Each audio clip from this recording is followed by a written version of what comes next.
mengenai yang makro, meso, mikro tadi Pak Laksono, karena ini kan baru diskusi awal ya, jadi mungkin diskusi-diskusi berikutnya kita bisa fokuskan pada isu itu, karena saya tuh masih tetap khawatir ya yang linearitas. Apakah memang pemahaman kita seperti itu, tapi pemahaman yang di atas itu apa seperti itu gitu?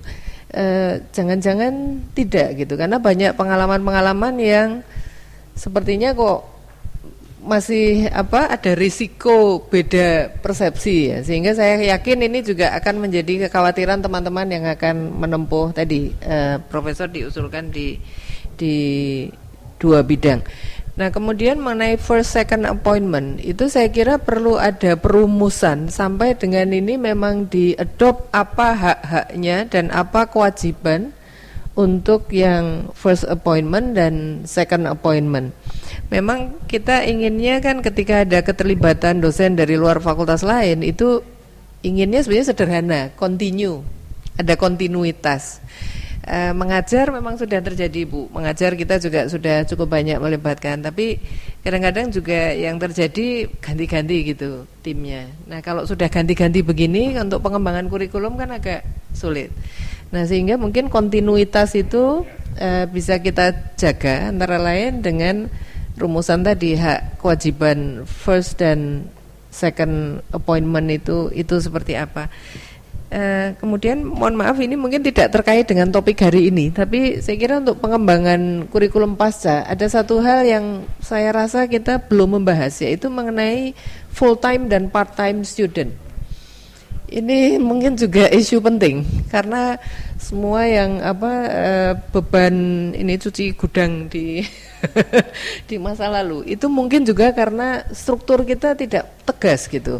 Yang terjadi adalah semua full time tetapi 80% kenyataannya part time gitu. Padahal kalau di luar negeri part time bisa 4 tahun. Itu bisa dirancang untuk 4 tahun ini, mungkin juga masalah struktur yang perlu kita bicarakan. Terima kasih Pak Laksono. Terima kasih. Mungkin saya sama seperti Prof. Malkamah tadi, saya mengundang diri sendiri, bukan mewakili juga dari fakultas, tetapi tadi saya mengamati kalau di awal dulu kan ada pasca di mana itu adalah multidisiplin. Itu kan munculnya karena dosen-dosennya kan hanya diambil dari fakultas-fakultas yang terkait. Sementara sebetulnya yang mengembangkan adalah fakultasnya itu sendiri. Ya ini dari isu bahwa mereka tidak menjadi konsorsium. Di awal sekali ada multidisiplin. Nah, dengan seperti itu mengakibatkan fakultas ini jadi agak rigid untuk melepas. Nah, mereka mengangkat sendiri itu menjadi masalah juga. Ini baik, ini tolong dititipkan, ini diangkat di tempatmu. Nah, ini karena mereka waktu itu tidak boleh mengangkat. Nah, sampai juga karena prodi tadi sebetulnya hanya boleh dari fakultas, ataukah pusat studi itu juga punya prodi, ya. Termasuk di sini kalau di bioteknologi itu nggak boleh karena nggak boleh. Sekarang sudah nggak boleh lah oleh karena itu. Dan dulu kan isu itu seperti itu. Nah sekarang itu penelitian yang pembelajaran yang saling bergabung seperti di geografi dengan biologi ini banyak. S2 ini kalau kami di biologi ini banyak juga mengambil dosen-dosen dari luar. Masalahnya mengambil dosen luar itu secara karena nanti insentifnya kan dosennya yang mendapat, padahal fakultas ini juga memerlukan dia pada waktu dia away di sini. Nah ini mungkin perlu juga difikirkan karena dulu pernah diusulkan bahwa itulah masuknya itu sudah masuk 1 term saja kalau mereka jumlah mahasiswa ini berapa, dulu sempat kami begitu kan, biar dosen ini tidak keluar mengajar di swasta. Mohon maaf, kalau saya dulu memberlakukan manajemennya seperti itu. Jadi, kalau di swasta saya gedok bahwa kamu punya dosen berapa, mahasiswa berapa, sekian persen dari itu dimasukkan ke fakultas, nanti kita yang menggaji. Karena yang diuntungkan hanya dosen-dosen yang mengajar. Ya istilahnya bukan ya apa saja lah ya, tetapi itu dibahas bersama. Karena sering kita hanya sebagai pelaksana saja. Jadi mahasiswa dosennya yang diambil ke sana kemari. fakultasnya komplang. Fakultasnya ini mengizinkan dan tidak mengizinkan itu nanti menjadi bermasalah. Ini satu hal. Yang kedua mungkin tadi aspek mikro juga, bahwa kalau itu diangkat, ini ada beberapa juga, kalau misalnya dosen dari fakultas seperti di tempat saya, mungkin ada kita mengangkat dosen dari fakultas lain yang mengajar di tempat saya, itu sering-seringnya adalah semangat korsa mengatakan ya ini nggak pernah menduduki satu apa, karena merasa loh ini punya aku. Ini banyak sekali Pak terjadi seperti itu. Kalau saya lihat memang ya karena merasa itu yang dikembangkan, yang mengembangkan adalah fakultas itu. Mereka ya dipinjam tapi ya untuk pekerja saja itu ya istilahnya. Nah ini sebetulnya fairness, kejujuran di antara kita juga. Tadi Pak Jojo juga, Prof Jojo juga memberitahukan bahwa kami diajak, tapi setelah itu nggak diajak.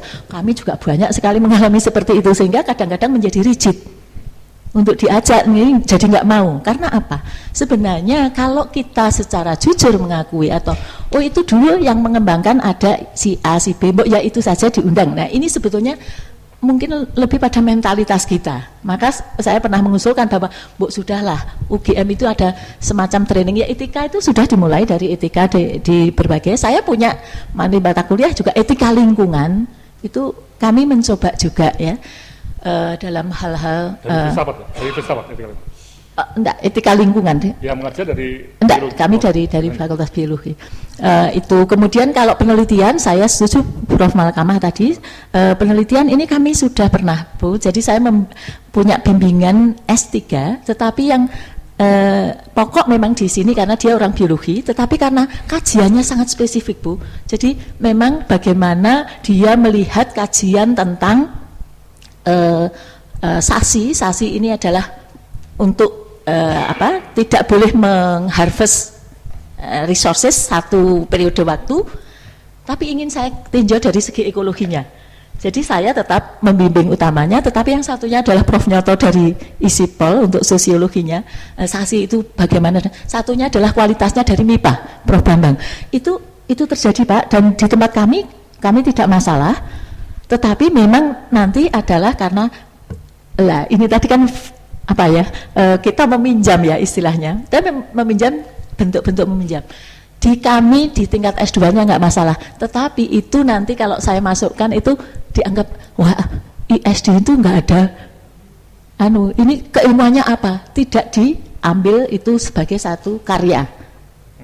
Nah inilah, jadi harus dienggok-enggokkan, oh iya yang ekologi ya harus muncul istilah ekologinya begitu Pak. Jadi monggo yang linearitas itu spesifik per fakultas belum bisa paham sejauh ini bahwa harus muncul seperti itu. Padahal pengembangan keilmuan ini sangat sebetulnya kami dengan orang-orang kehutanan, kami dengan orang pertanian banyak sekali Pak. Matur nuwun. Menarik bahwa kalau kita lihat tadi Bu juga menekan mengenai, nah ini yang saya kira memang diskusi awal ini akan mencatat dulu ya Bu ya, kita belum bisa memberikan semacam solusi atau bagaimana operasionalnya, tapi minimal begini, kalau kita lihat dalam kasusnya Bu Penny juga ya, biologi ya, ini kan kalau kita lihat ada ilmu-ilmu yang kayak filsafat itu ilmu apa ya, theoretical yang basic betul ya, biologi juga sama toh, betul nggak?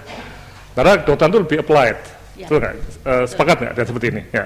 Jadi logika saya yang saya pakai itu ya, teman-teman di Fakultas Filsafat itu sebagai backbone induk ilmunya itu ada staffnya yang memang didesain untuk, atau di biologi juga sama. Anda spesialisasi di applied di kesehatan, ada sebagian yang di di engineering misalnya, biologi engineering juga ada ya. Ya, atau etika engineering juga ada mungkin. Ya. Kalau di tempat kami belum biologi, karena ada bioengineering dan bioteknologi. Ya. Lebih banyak di bioteknologi. Iya, saya nggak tahu ya. Tapi yang saya tahu persis ada biologi di dalam konteks kesehatan pasti ada, banyak sekali. Biomedis banyak. Ya. Nah, ketika bicara mengenai tadi, mungkin Bu bisa nggak what next-nya nanti kita itu akan mencoba diskusi, tapi lebih spesifik, misalnya antara FK dengan FE, ya. Atau FK dengan Fakultas Filsafat, ya. Dan ini sangat-sangat dalam tanda kutip ya up to date, karena saya ini juga sedang bioetik itu mau di mana dan bagaimana pengembangan bioetik tadi. Tadi ada satu kata yang Bu Penny menarik yang saya coba bahas juga ya, kata-kata meminjam itu loh.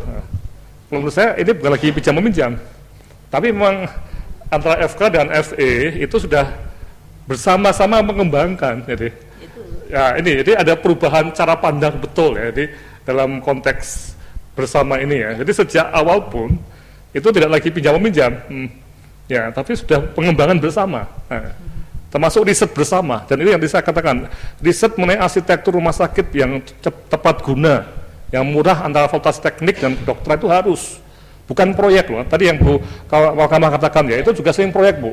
Kalau proyek itu udahlah insinyur arsitek sendiri, ya mereka nggak ada kewajiban.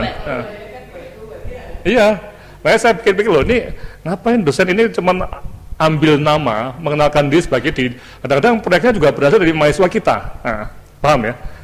Yang dipengaruhi bisa jadi atau alumnus kita. Nah, ini nggak bagus. Jadi kita sejak awal harus mulai dalam cara pandangnya itu mengembangkan dosen itu bersama. Sehingga ketika kita tahu bahwa tetap loh ilmunya, disiplinnya itu di arsitektur atau di filsafat Pak, bukan pindah ke kedokteran Pak. Jadi tetap linearitas. Nah, sehingga tadi isu pinjam meminjam tadi tidak ada lagi. Kira gimana Bu Nisa untuk respons sebentar ya Bu Ut ya, apakah kita bisa setelah ini, karena ini juga proyeknya, ini proyeknya P3, tapi nanti kita bisa lanjutkan tanpa proyek. Artinya bisa nggak kita meeting terbatas antara FK, FE misalnya, FEB, fakultas ya FEB ya, untuk mencoba mengeksplorasi yang lebih operasional dari seperti ini. Mungkin antara filsafat dengan, saya yakin filsafat itu semuanya Pak, engineering butuh, kesehatan butuh, ya applied ya, ekonomi butuh, sospol apalagi itu Pak, etika kebijakan kan jadi sangat kunci ini, apa? Ya, jadi bayangan saya di tempatnya Bapak itu Pak Abisnal ada ahli-ahli yang seperti itu. Oke, monggo ada komentar nggak pendapatnya Bu U dan Bu Penny itu mengenai pinjam meminjamnya, apakah harus kita hilangkan? Ada komentar sebelum kita masuk nanti pada Bu Amit ya. Jadi untuk jangka pendek yang memungkinkan itu memang misalnya guru besar mengembangkan itu di fakultas. Jadi misalnya Fakultas Kedokteran memberi masukan kepada FEB bahwa sangat dibutuhkan tentang accounting untuk rumah sakit. Sehingga nanti salah satu dosen accounting itu ya belajar tentang itu, mengembangkan itu, yang belajar kemudian mengembangkan ilmuwan, kemudian nanti dalam prakteknya itu nanti bersama-sama dengan kedokteran. Arsitektur mungkin juga dari arsitektur tapi mendapatkan masukan seperti itu. Saya kira itu mungkin yang paling mungkin, sehingga istilahnya ya mengembangkan keilmuan bersama, tapi home base measuringnya itu tetap supaya secara makro itu tidak ada masalah. Tapi memang yang perlu dikembangkan itu adalah komunikasi tadi Pak, saling komunikasi tentang kebutuhan-kebutuhan. Kalau tadi yang sudah banyak kan arsitektur dengan rumah sakit, kemudian kaitannya mungkin ekonomi itu banyak Pak, dengan kedokteran, dengan sipil juga banyak sekali Pak.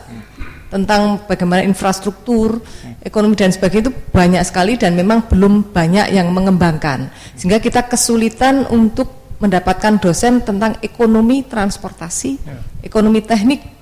Sehingga sementara ini yang kita ajar sendiri Pak. Dulu ahlinya Pak Kanto itu ekonomi transportasi banyak, tapi sesudah itu agak kesulitan mendapatkan. Kemudian Visipol Pak, yang kaitannya bagaimana dan sebagainya itu sebetulnya banyak Pak. Tapi memang yang komunikasi itu yang perlu dijalin. Saya kira itu Pak. Terima kasih. Nah Bu Kamah, kalau komunikasi kan masih seolah-olah seperti inisiatif orang per orang ya. Tapi kalau UGM itu by design, ya itu membuat semacam ya aturan lah. Kalau Anda punya kegiatan seperti ini, itu ya makanya filosofinya, paradigmanya bahwa ada pengembangan dosen bersama lintas fakultas ini juga dibikin. Karena saya khawatir kalau masih komunikasi jawilan tadi, itu nanti tidak yang jawilan berarti sudah terstruktur. Karena kebetulan kalau kita lihat di pusat studi pun itu yang model jawilan kan tidak berjalan seperti yang kita harapkan. Pusat studi itu sebetulnya mempunyai potensi yang luar biasa. Tapi karena modelnya jawilan sehingga tidak berjalan, sehingga sebetulnya orang luar itu sangat mengharapkan ada misalnya pusat studi X itu, tapi ternyata tidak begitu bisa tidak begitu besar, tidak sesuai dengan yang diharapkan oleh masyarakat luas karena model jawilan tadi, Pak. Setuju yang Pak Coco tadi bahwa harus ada aturan main yang formal sehingga orang tidak tadi wegah atau takut atau mungkin jangan-jangan nanti ditinggal, jangan-jangan diaku dan sebagainya tadi. Matur nuwun.